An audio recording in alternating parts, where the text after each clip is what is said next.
compulsory subjects පහක් තියෙනවා, elective subjects දෙකක් තියෙනවා. elective subjects යටතේ list එකක් තියෙනවා. ඒක ඇතුලේ 5 கட்டாய பாடங்களும் 2 விருப்ப பாடங்களும் உள்ளன. தேர்ந்தெடுக்கப்பட்ட பாடங்களின் கீழ் ஒரு பட்டியல் உள்ளது.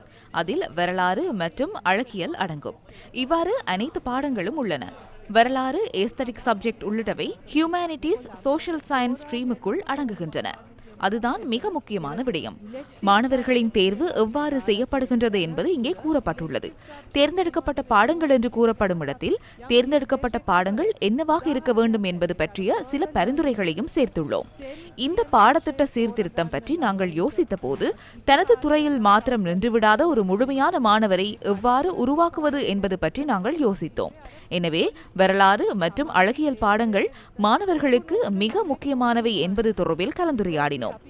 ஸ்டெம் பாடங்களுக்கு செல்லும் மாணவர்களும் கூட அவர்கள் வரலாற்றையும் அழகியலையும் 2 விருப்ப பாடங்களாக தேர்ந்தெடுக்க வேண்டும்.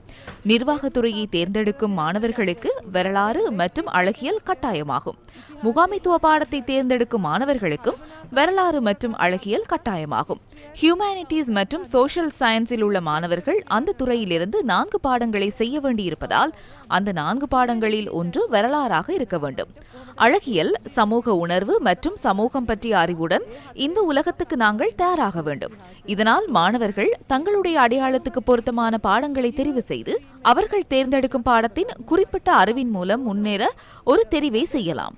துரதிருஷ்டவசமாக முழு கதையையும் சொல்லாமல் இடையில் பல விடயங்களை விட்டுவிட்டு இந்த பாடத்திட்டத்திலிருந்து வரலாறு மற்றும் அழகியலை நீக்கியுள்ளதாக சமூகத்தில் மிகவும் தவறான கருத்தை உருவாக்க முயற்சிக்கின்றனர். இந்த முயற்சியை வேண்டுமென்றே குழப்புவதற்காக வெளியே ஒரு கருத்தை உருவாக்க முயற்சி செய்கின்றனர். இது மிகவும் தவறான விடயமாகும். கல்வி மற்றும் பிள்ளைகளின் வாழ்க்கையுடன் அரசியலை கலக்க வேண்டாம். එළිය මතයක් හදාන්න ගන්න උත්සාහයක් ඒක හරිම වැරදි. අපි දේශපාලනය කරමු. අධ්‍යාපනයේ සහ දරුවන්ගේ ජීවිත එක්ක මේවා ගාව ගන්න